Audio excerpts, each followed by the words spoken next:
Isa sa pinakamalaking nagawa ni Pangulong Ferdinand Bongbong Marcos Jr.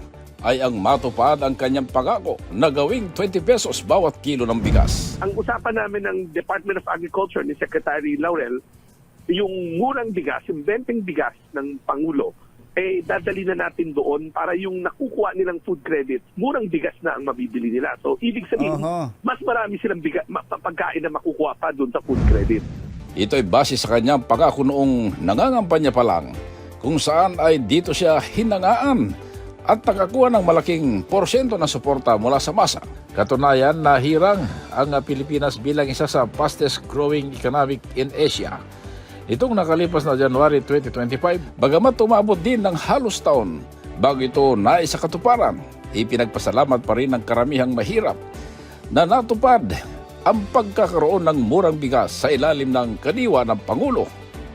Karamihan pa rin ay umaasa na sa darating na SONA ay babanggitin ng Pangulo ang sinimulan nitong programa tulad ng pagpapababa ng mga presyo ng pagkain, bigas, karne at ilan pang bilihin.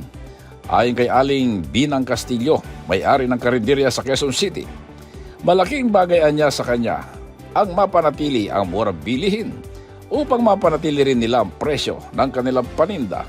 Minsan yung mano ay nalulugi rin sila kapag tumaas ang presyo ng bilihin dahil hindi sila pwedeng magbaba ng presyo lalo na sa kanilang mga suki. Siyempre po, nahihirapan po kami mag-control ng presyo, pabago-bago. Siyempre, may nasasabi rin sa amin ng mga customer namin na pabago-bago yung presyo namin. Siyempre, pag tumataas yung yung mga bilihin na tulad ng karne, gulay, siyempre kailangan din namin magtaas.